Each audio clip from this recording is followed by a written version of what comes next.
As we all know by now, Ruby from the family channel 8 Passengers is no longer posting vlogs. She's instead, over the last year, posted alongside a woman named Jody on a page called Connections, which is supposed to be a parenting advice destination. They have a website where you can literally book one-on-ones with them, and they have a Facebook group, and they have a YouTube channel. Ruby's family, including her own daughter, have spoken out against this group and said that it's harmful and tears families apart. Ruby's daughter, Sherry, has reconnected with her side of the family, and this is all people that Ruby pushed away as she's grown closer and closer with Jody and their connections beliefs. And it seems like Ruby doesn't even care what she loses along the way. She's just going to stay with this group. And in a recent Connections video, Ruby is going into more detail about why she left her YouTube channel behind, how she has no problem cutting her kids out of her life, and why she still stands by her decision to have sent her eldest son to a wilderness behavioral camp despite all the backlash she got. In regards to her no longer vlogging, she says that when she had her family channel, she was getting tons of packages to the house every single day. Companies would send them endless amounts of toys, games, and they would get to go on vacations for free. And she felt as though this lifestyle was amazing. She was able to give her kids everything she never had as a kid. But she felt as though it was starting to make her kids spoiled because after a while, they didn't care for the packages anymore and they became bored. And somehow the two of them just sat there and interpreted this as selfishness. My children were spoiled rotten. And it came out in their attitudes. It came out in, I'm bored. No kid had more toys or games at their feet than mine, and they were bored. How Which means selfish, by the way. How is that even possible? Right. Well, bored gets translated into, I don't want to stimulate myself. I don't want to create for myself. So you stimulate me. Well, because it takes effort. They didn't want to put in the effort. There was no effort in receiving all that was being just sent to their porch magically every morning. Who's going to open the boxes? I knew it became a problem when there were boxes on the porch and nobody wanted to open them anymore because they got bored with having packages come to the house. So I did what a true loving mom would do. And I said, no more. I'm not going to do this anymore. And I just don't feel like that's the right word. It sounds like they wanted to be entertained in other ways other than just getting gifts. And it's also on a parent to teach a child that everything that they're receiving isn't really normal. And this is something they need to appreciate. If you're just giving and giving and giving with no lessons involved, of course they're going to be like bored after a while. But anyways, Ruby goes on to say that this right here was the reason why she quit making YouTube videos, because her kids were becoming selfish and they were receiving just too many free things, and she decided that she was no longer going to post and accept these items, which is interesting because she stopped posting around the time that she got called out for her parenting and the fact that people felt as though she was way too strict with her kids, and the way that her and her husband would take their kids' beds away, send them away, embarrass them on camera. There was a lot of reasons why people were calling them out on their parenting, and that's when she was taking a step back from YouTube. But she's claiming it's because she thought her kids were being selfish, so she wanted to not be on YouTube anymore. Ruby also claims that she knew exactly what she needed to do if she ever wanted to start doing YouTube again. She basically said that she knew that she needed to just get on camera and apologize and tell people that she was sorry for doing this, and this to her kids, and she could go back to normal because she's seen a bunch of other people do that before, but she didn't want to do that because she wasn't sorry. Oh, well, I've seen this go that direction with other families, and I knew the only thing that it would take would be give the kids what they want, give the cell phone back, apologize to the children, film it, make a really big video showing that the kids are put first. And I knew the game plan to get back to what it was that I had.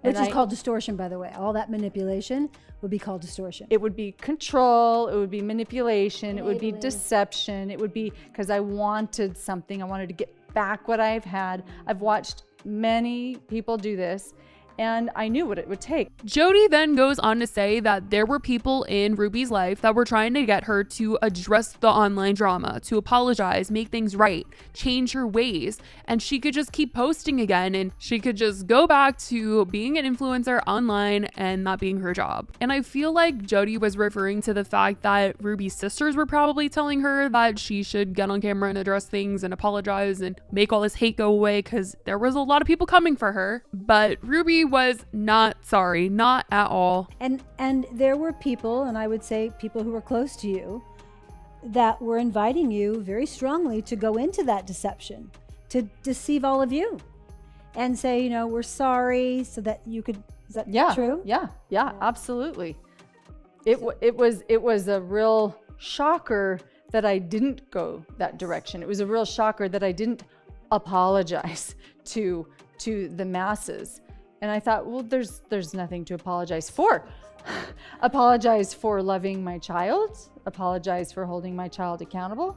What exactly am I apologizing for? Ruby then goes on to address the comments that she's gotten about her strict parenting and the fact that people tell her that her kids won't want to talk to her anymore, which we've already seen her daughter who's in college say she doesn't want to talk to her mom anymore, she doesn't associate, and doesn't support this group. So people were definitely speaking the truth to Ruby about what would happen if she continued on this parenting path, but she's here to say that she doesn't care.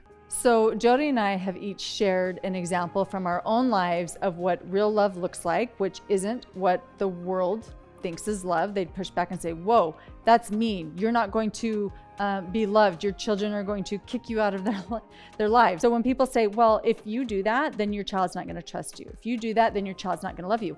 Well, exactly. I'm just revealing that my child is refusing to love unconditionally. I don't want anyone in my life who's not going to be loving.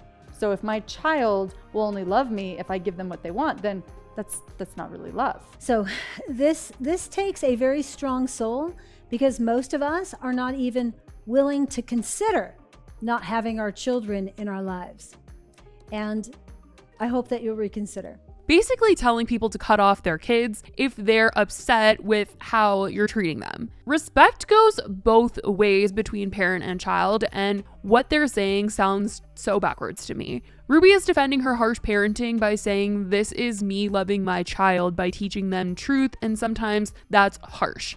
Which, yeah, sometimes the truth is harsh, but the way that Ruby is doing this truth is not something that people were supportive of. They just felt like her kids weren't going to get the lesson if the punishment did not correlate with what they had done. It wasn't really teaching them a lesson. Like, she took her son's bed away because he pranked his brother and told him they were about to go on a trip that they weren't actually going on. People were just not understanding that. And also, they were announcing that on camera in front of the whole world, and people just felt like that was so wrong. Like, why do we need to publicly embarrass our kids in order for them to act right? That's not really getting the lesson across on being mature and respectful to your loved ones if you're not giving that same love and respect back. And over the last year of Ruby really diving into this parenting advice group, people just felt like her and Jody are under the assumption that children need to be born perfect. Kids can't make mistakes. There's no room for growth or grace. They need to come out of the womb acting like they know every single rule in the book. And it just seems so harsh. And now we can see that her daughter's not talking to her anymore. And it just seems like something that she's okay with because she thinks in her mind like her daughter somehow doesn't unconditionally love her because she didn't respect her parenting. She later ends up addressing sending her son to a wilderness behavioral facility for a few months. It did have damaging effects. There was spoiling in the children. And one of our children showed up in a real concerning way. And we knew that we had a certain amount of years before this child was going to be an adult and be out on his own. Now, Ruby had talked about this before, but the things that they did to hold their son accountable before sending him away was things that a lot of people were upset at her and Kevin over because, like I said earlier, people just felt like their punishments made no sense. Like, they made him quit football because he was always showing up on time, he was working really hard on football, and they felt like, well, he needs to do that in other places. He needs to do that at home. He needs to show up and do chores. He needs to show up to class on time. So let's take away the one thing that he's actually showing up for, and maybe he'll show up to all the rest, which he didn't. So he got sent to the behavioral camp. And as much as people told them that this was just not the way to get through to a kid, they just didn't care and they sent him away. So we spent weeks and months inviting this child to change, holding this child accountable. And when that wasn't a decision we could see that this child was going to make, we said, okay, what is a visceral experience that we can offer this child as a gift? And having him go to a wilderness therapy camp was what we came up with. And when he came back, he also had no bed, because when he came back, that's when he pranked his brother, and they said that that was selfish, so he was punished by not having a bed when he returned from this wilderness camp. And she even acknowledges that he didn't come home perfect, but it was a place for them to start. And honestly, he just probably didn't want to go back there ever again, because he was probably scared that they would send him back. So he probably just wanted to be as good as possible, somewhat, to not ever have that happen again. And I'm sure he just said all these things about the camp in order to not go back, just to please them, because if they were going to be so extreme as to send him to a place like this, who knows what the next punishment was going to be. So I'm sure that's why he was saying things like he was so thankful to her for giving him the gift of going. And even a lot of people that have come forward that have gone through a camp like this have said that if you just give in and pretend like this is, you know, the time of your life, you get to go home sooner. So that might have been why he told her that he loved this. And the way that she's talking about the experiences that he's had there, like he was within an inch of his life at one point. Like, why are we happy about that? That's your kid. He has told me, I've lost track of how many times he said, Mom, the most amazing memory that I have was going to that wilderness therapy camp. I have such fond memories. There was, and he'll tell me there was one time he was climbing a mountain, practically straight up. If he fell, it would be to his doom. And he had a big pack on his back, and he said, Mom, I did it. And I prayed. I gained a relationship with God on that trip, and I will never forget it. You gave me my life back. Like, I don't know, if I sent my kid away and they told me that they were within an inch of their life, I don't think I would be like happy about that. But she's under the impression that this was one of the best gifts that she could have ever given to her son. And as of right now, all the news that I've heard about Chad as of recent was that he is no longer living with Ruby. And I don't know if they are in talking terms, but it has been said that he is not living with her currently. But regardless of whether or not he's speaking to her, she clearly wouldn't care. As long as she gets to live in what she's calling truth, then she's good with it. And as much as her family has said that they're trying to help her get out of this state of mind that she is in this group, I don't think that's going to be happening anytime soon if these are the things that she's saying.